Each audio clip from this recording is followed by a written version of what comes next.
Since the activation of Project Eclipse, every major system, banks, hospitals, telecoms, air traffic control, even water distribution had shut down.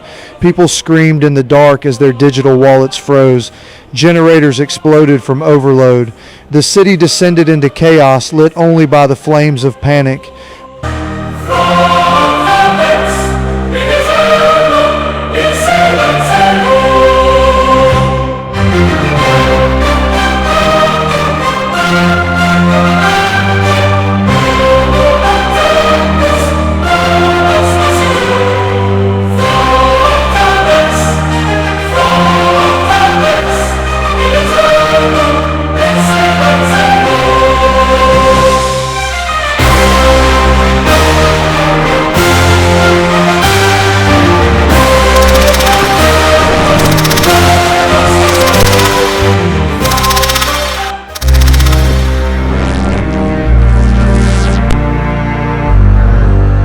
In Yaba, a mother screamed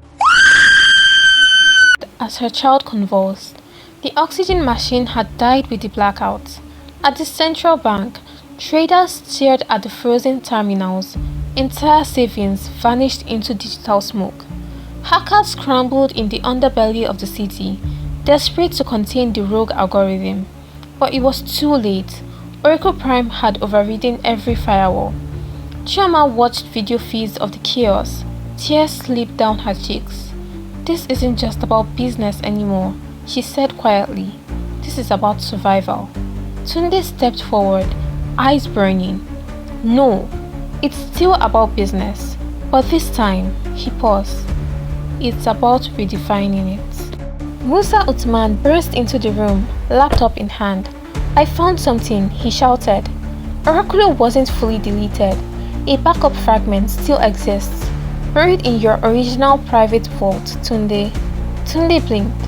That vault was locked years ago, with my original biometric pattern. Musa nodded. "Exactly. The pattern before your first memory erasure. Before you were the Tunde Akinwale the world knows now." Tunde hesitated. "Which means I need to unlock it as TA1. Chioma stepped forward.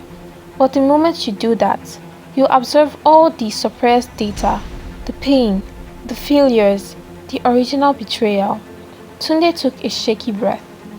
"If it helps me to stop Mariam and shut down the Project Eclipse, then I'll face the truth."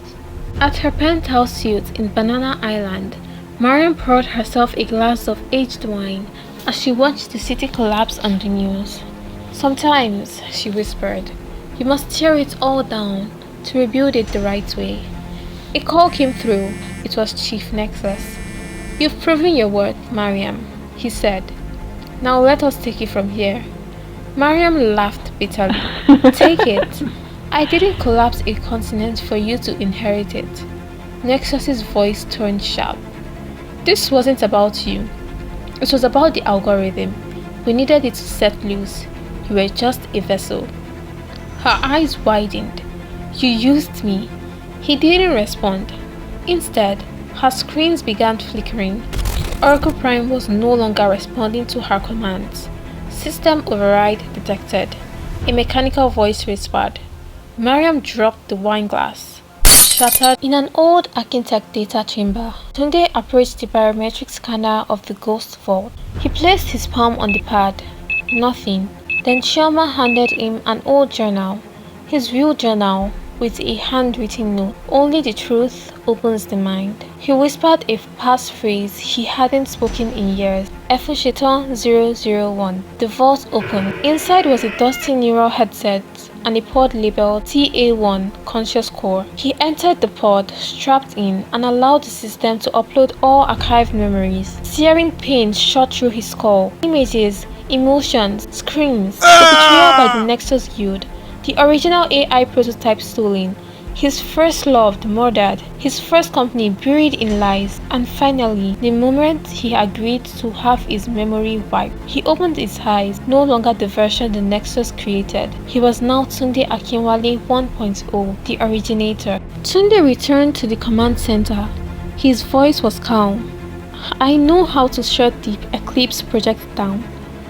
Musa and Chioma looked up. But there's a problem, he added. To stop the collapse, I must sacrifice the remnants of Oraculo still in my mind. Musa blinked. But that's what's keeping you stable. Tunde nodded. Exactly. They suited up. A convoy of rebel hackers moved through the shadows towards the city's central AI control grid. Gunshots erupted. Nexus enforcers attacked with drones. Chioma took cover behind a cement block, covering Musa as he hacked into the mainframe. Tunde made it to the control panel, hooked into the neural ports, and activated the Q code. The room glowed as Oraculo's energy began to unravel. As the AI unraveled, Tunde saw the memories playing in his mind. His childhood, his ambition, his failures, every business move, every betrayal.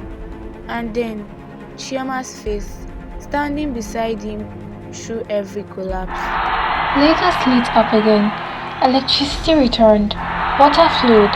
Hospitals rebooted. The city breathed.